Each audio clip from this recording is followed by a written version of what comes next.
माय माऊली नमस्कार. 18 पुराणातील एक पुराण श्री भविष्य पुराण महात्म्य कथासार अभिवाचन करत आहे.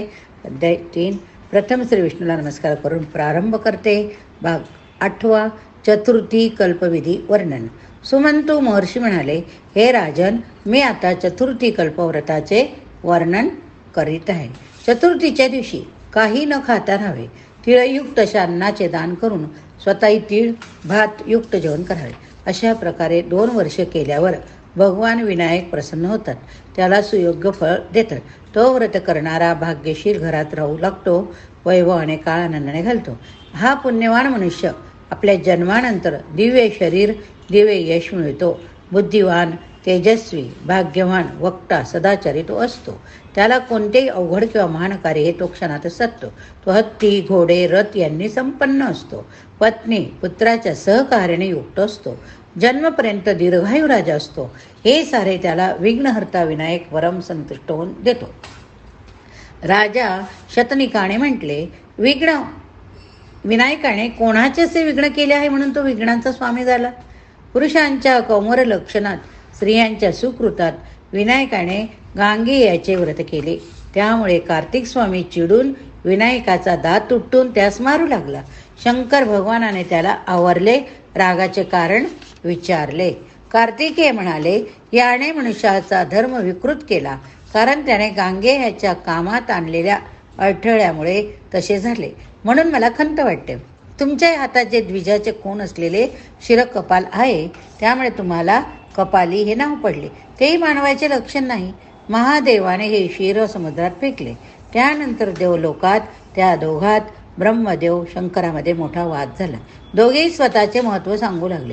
तेव्हा ब्रह्मदेवाचे 5वे शिर अट्टहास करून म्हणाले, हे भो, तुला मी ओळखतो. तेव्हा ते शिर शंकराने आपल्या नखाने कापले. ते अजूनही त्यांच्या हातातच आहे. हे शिर शंकराने आपल्याकडे घेऊन मेरू पर्वतावर विष्णूकडे गेले. तेथे त्याने तप केले. इकडे शिर कापल्यावर ब्रह्मदेवाच्या रागातून एक श्वेतकुंडले घातलेला पुरुष उत्पन्न झाला. त्याने कवच धनुष्यबाण घेतलेले होते. त्याचे शरीर अदृश्य होते.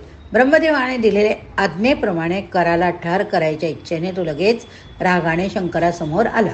विष्णूच्या तेजाने युक्त महादेव हे तप करीत होते. त्यांना विष्णू म्हणाले, माझा हात शूलाने तोड. त्याप्रमाणे त्याने हात तोडल्यावर त्यातून आलेल्या रक्ताने त्या रोहसीला गुरफटून वर उचलून पुन्हा खाली पाडले. कपाळापासून पडणाऱ्या रक्तास तर्जनीने थांबवले. पश्चिमेकडे तोंड करून पाणी सोडले. कपाळात रक्तस्वरूप पाणी राहिल्यावर तर्जनीने त्या कपाळात रक्त निर्माण केले. यावेळी निर्माण झालेल्यास नरास कवच लाल रंगाची कुंडले असून लाल वर्ण असलेला होता. त्यानंतर त्याने श्वेतकुंडली नर निर्मित केला. हे दोघे धनुर्धारी बलवान गुरगुरणाऱ्या नायकांप्रमाणे युद्ध करू लागले. 1 वर्ष झाले तरी युद्ध संपत नव्हते. 1 वर्ष होऊन गेले. अंतराळात युद्ध करणाऱ्या त्या दोघांना शरीराची वाणी आकाशवाणी म्हणाले, तुम्हा दोघांना माझ्याबरोबर अवतार घ्यावा लागेल. पृथ्वीवर असलेल्या दृष्टांचा भार नाहीसा करण्याचे काम देवांचं करावे लागेल. त्यावेळेस देवांचे हे काम होण्यास एक मोठी गोष्ट घडेल.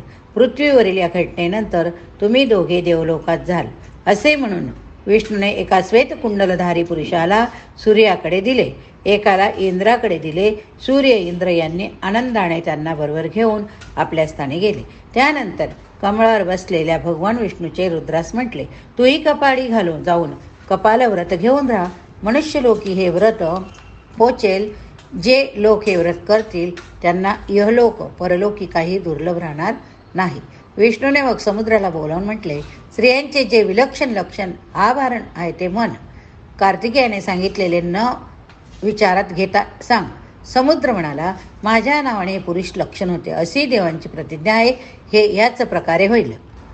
विष्णूने मग समुद्राला बोलावून म्हटले, स्त्रियांचे जे विलक्षण लक्षण आवरण आहे ते मन. कार्तिकेयाने सांगितलेले न विचारात घेता सांग. समुद्र म्हणाला, माझ्या नावाने हे पुरुष लक्षण होते अशी देवांची प्रतिज्ञा. हे ह्याच प्रकारे होईल.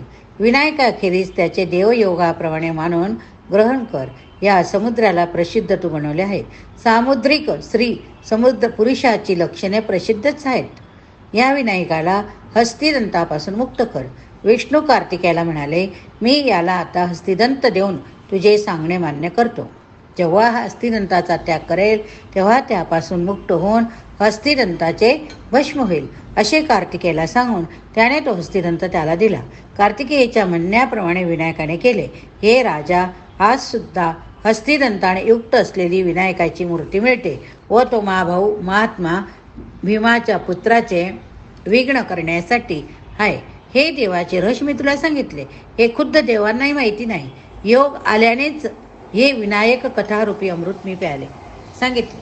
जो कोणी विद्वानी कथा लोकांना ऐकवितो त्याला ह्या लोकी परलोकी कोणतीच वस्तू दुर्लभ राहत नाही. त्यास दुर्गती पराभव कधीच मिळत नाही. सर्व कामे तो पुरुष कोणत्याही विघ्नाच्या बाधेशिवाय पार पडतो, यात काही संशय नाही. हे भरत उत्तमा तसा पुरुष वृद्धी सिद्धी व स्त्रियांची प्राप्ती करतो. भाग 9. पंचमी कल्प नागपंचमी व्रत वर्णन.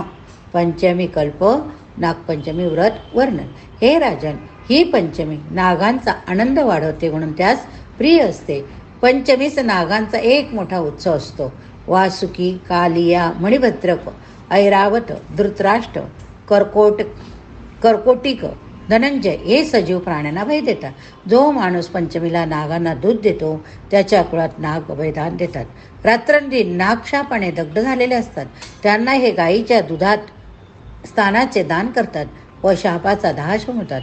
त्याच्या कुळात सत्याचे भय कधी उरत नाही हे नक्की. राजा शतनिकाने विचारले, रागवल्यामुळे नागाने दंश केल्या गेलेल्या माणसाचे पुढे काय होते? हे राजा, नागाने दोष केलेल्या मनुष्यास मृत्यू येतो. तो अधोलोकी जातो. तेथे तो विषारी साप बनतो. राजाने विचारले, ज्याचा पिता, भाऊ, पुत्र, पत्नी, मुलगी, माता यांना नागाने दोष केला असेल तर त्याने त्यांना मोक्ष मिळण्यासाठी दान, व्रत, उपास काय करावे? नागाची पुष्टी वाढवणाऱ्या तिथी पंचमीला उपवास करावा. हे राजेंद्र, या बाबतीत एक कथा आहे. भाद्रपदामधील कृष्ण पक्षातल्या पंचमीस पुण्यकारक योग होय. चतुर्थीच्या रात्री सोने, लाकूड, मातीचे 5 नाग तयार करावे. या नागांच्या पंचकाची पंचमीस भक्तिभावाने पूजा करावी. नागपूजा कण्हेरीचे पानं, शतपत्र, जातीपुष्पांनी करावी. चंदन, धूप, गंधक्षता येई वाहून तुपमिश्रित दूध, मोदकांचा नैवेद्य दाखवून ब्राह्मण भोजन घालावे. वर्षात 12 पंचम्या जाणाव्या.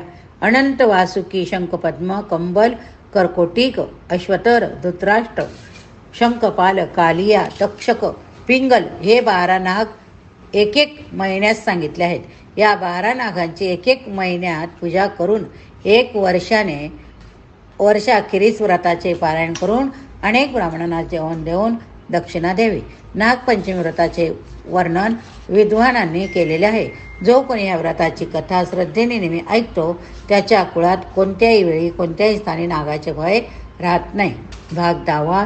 धातू घन विष लक्षणां त्यावरील औषधाचे वर्णन. दाढांमध्ये विषारी असलेल्या दाढेस यमधृती हे नाव आहे. तिची चिकित्सा बुद्धिमानाने करू नये. त्या दाढेने ज्याला दंश केला त्याचे आयुष्य संपते.